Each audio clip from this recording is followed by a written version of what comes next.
आज सत्ता में बात संगठन की। किसी भी मजबूत सत्ता की नींव उसका संगठन क्यों और कैसे होता है, ये बात आज हम आपको तथ्यों और आंकड़ों के जरिए समझाएंगे। आज हम आपको बताएंगे कि त्रिपुरा की सत्ता को उखाड़ने वाले राष्ट्रीय स्वयंसेवक संघ का मिशन बंगाल कब, कैसे और कहां से शुरू हुआ। ये सत्ता की वो इनसाइड स्टोरी है जिसे हर राजनीतिक पार्टी को न सिर्फ देखना चाहिए बल्कि उससे सबक और सीख भी लेनी चाहिए।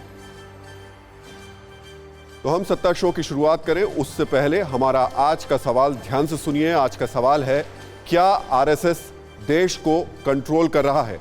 सवाल एक बार फिर से जान लीजिए, क्या आरएसएस देश को कंट्रोल कर रहा है? आपको सवाल का जवाब TV9 भारतवर्ष के ट्विटर हैंडल @TV9 भारतवर्ष पर जाकर देना है।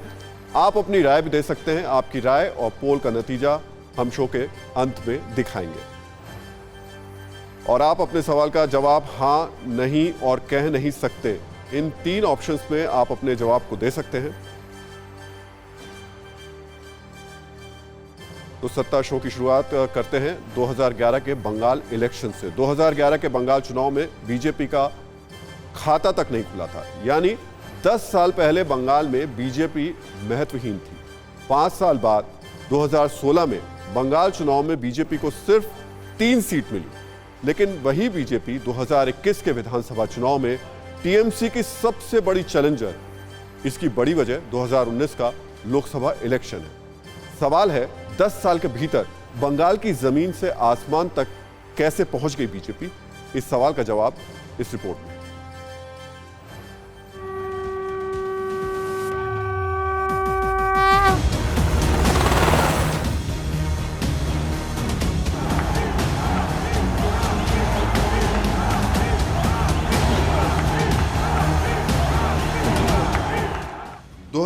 लोकसभा चुनाव में बीजेपी ने जब पश्चिम बंगाल में 18 लोकसभा सीटें जीती तो इसे चमत्कार जैसा माना गया, लेकिन इसमें प्रधानमंत्री मोदी की लोकप्रियता और आरएसएस के प्रचारकों की कड़ी मेहनत और बड़ी प्लानिंग थी।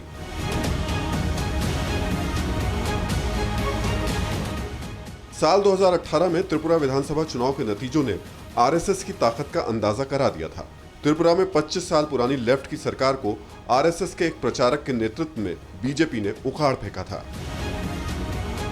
आरएसएस के प्रचारक रहे सुनील देवधर को बीजेपी ने 2014 में त्रिपुरा का प्रभार सौंपा था। महज 4 साल में त्रिपुरा में बीजेपी की सरकार बन गई। त्रिपुरा के साथ ही आरएसएस की नजर पश्चिम बंगाल पर थी। लेफ्ट सरकार ने पश्चिम बंगाल में आरएसएस को दबाने के लिए कड़ी नीति अपनाई थी। जमीन पर आरएसएस के प्रचारक और स्वयंसेवक मजबूती से काम कर रहे थे। इसी बीच 2017 में आरएसएस की अखिल भारतीय प्रतिनिधि सभा ने पश्चिम बंगाल के हालात पर प्रस्ताव पास किया। प्रस्ताव में जिहादी हिंसा, आरएसएस के स्कूलों को निशाना बनाने, छठी की किताबों से राम शब्द को हटाने जैसे मुद्दे प्रमुखता से उठाए गए। इस प्रस्ताव के जरिए ममता सरकार को घेरने की रणनीति तैयार की गई। ममता सरकार ने आरएसएस के प्रस्ताव को गंभीरता से नहीं लिया, लेकिन बीजेपी ने इस प्लान को आगे बढ़ाते हुए अप्रैल 2017 में जमीन पर पैर मजबूत करने शुरू कर दिए। जमीन पर लोगों को एकजुट करने के साथ ही प्लान के तहत बीजेपी ने ममता सरकार की तथाकथित धर्मनिरपेक्ष नीतियों का विरोध किया। बीजेपी ने स्कूली किताबों से राम का नाम हटाने पर सवाल उठाए।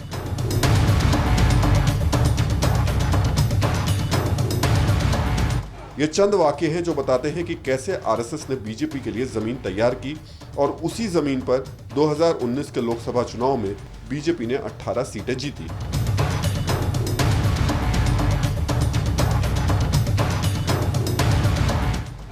अब पश्चिम बंगाल में विधानसभा चुनाव हो रहे हैं। पिछले विधानसभा चुनाव में टीएमसी को टक्कर दे रहा लेफ्ट कांग्रेस गठबंधन प्रचार में अब तक कहीं नहीं दिख रहा है, जबकि बीजेपी बंगाल में टीएमसी को कांटे की टक्कर दे रही है।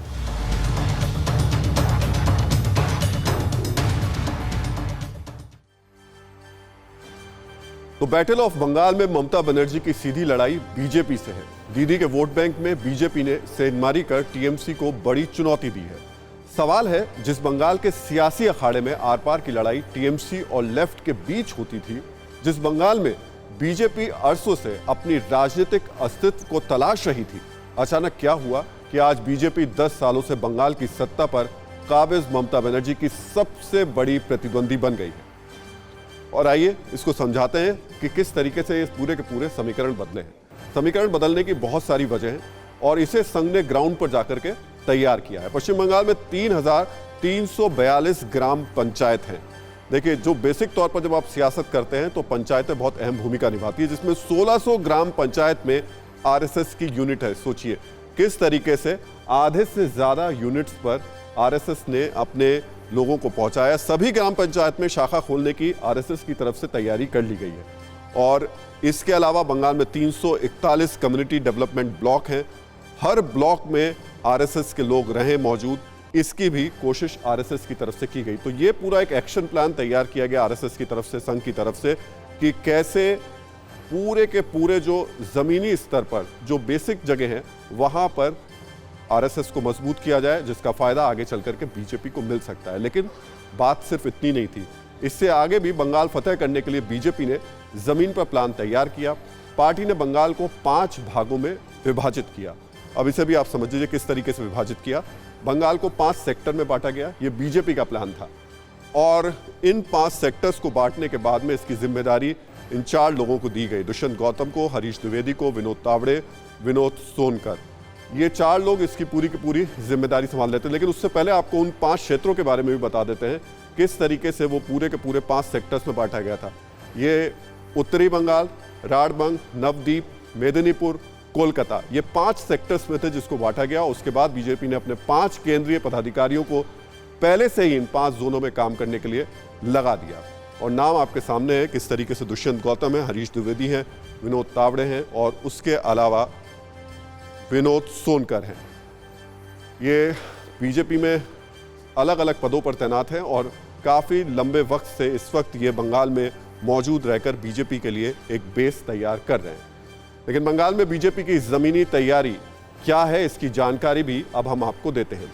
बीजेपी ने हर लोकसभा क्षेत्र में, देखिए प्लान सिर्फ इतना नहीं है, प्लान अलग अलग तरीके से तैयार किया गया। अब कैसे तैयार किया गया, उसमें बीजेपी ने एक ऑब्जर्वर, एक संयोजक, एक केंद्रीय पदाधिकारी, एक केंद्रीय मंत्री, एक संगठन महामंत्री, एक राज्य स्तर पदाधिकारी और एक स्थानीय नेता, ये पूरी की पूरी एक टीम तैयार की एक लोकसभा क्षेत्र के लिए। एक लोकसभा क्षेत्र में 1, 2, 3, 4, 5, 6, 7 लोगों की ये पूरी की पूरी टीम तैयार की गई। लेकिन आरएसएस से बीजेपी में आए 7 नेताओं को माइक्रो मैनेजमेंट की जिम्मेदारी दी गई। विधानसभा, इसमें खास तौर से अगर हम बात करेंगे इन विधानसभा क्षेत्रों को लेकर के, तो शिव प्रकाश है, संघ के क्षेत्रीय प्रचारक रह चुके हैं और इन विधानसभा चुनाव में उनका रोल सबसे ज्यादा महत्वपूर्ण हो जाता है। बंगाल की 4 साल पहले उन्हें जिम्मेदारी दी गई, तब से बूथ से लेकर कमेटी तक जमीन पर बीजेपी को मजबूत करने की जिम्मेदारी उनकी लगातार रही है। उसके बाद सुनील देवधर है, त्रिपुरा में 3 दशक की लेफ्ट को हटाकर बीजेपी को जीत दिलाने में उनकी महत्वपूर्ण भूमिका रही है। उसके बाद आंध्र प्रदेश की उनको जिम्मेदारी भी दी गई। फिलहाल बंगाल में इस वक्त बीजेपी के चुनाव को पूरी तरीके से मैनेज करने का काम कर रहे हैं। सुनील बंसल उत्तर प्रदेश के संगठन मंत्री हैं। 2017 में उत्तर प्रदेश विधानसभा चुनाव की जीत में उनकी बड़ी भूमिका मानी जाती है। राजस्थान के रहने वाले सुनील बंसल लगभग 7 साल पहले संघ से बीजेपी में आए। भीखूभाई दलसानिया संघ के प्रचारक रहे और गुजरात बीजेपी के संगठन मंत्री हैं। पिछले गुजरात विधानसभा चुनाव में उनकी अहम भूमिका थी। रविंद्र राजू हरियाणा के संगठन महामंत्री, पवन राणा ये हिमाचल के संगठन मंत्री हैं, रत्नाकर बिहार में सह संगठन मंत्री हैं। इन सब लोगों को माइक्रो मैनेजमेंट का काम दिया गया। माइक्रो मैनेजमेंट क्या होता है? हर मंडल, जिला, बूथ को एक तरीके से कनेक्ट करना, लोकल कार्यकर्ताओं को एक साथ लेकर आना, उनके साथ बैठक करना, उनके फीडबैक लेना और जो भी उनकी ज़रूरतें हैं उसको पूरा करना। हाल ही में गृह मंत्री अमित शाह ने 10 दिन पहले ही 7 केंद्रीय मंत्रियों के अलावा 2 मंत्री धर्मेंद्र प्रधान और आर.के. सिंह समेत 22 सांसदों को पहले चरण के मतदान के लिए भी लगा दिया है। अड़ी सोमवार से शुक्रवार शाम 6 बजे सिर्फ TV9 भारतवर्ष पर।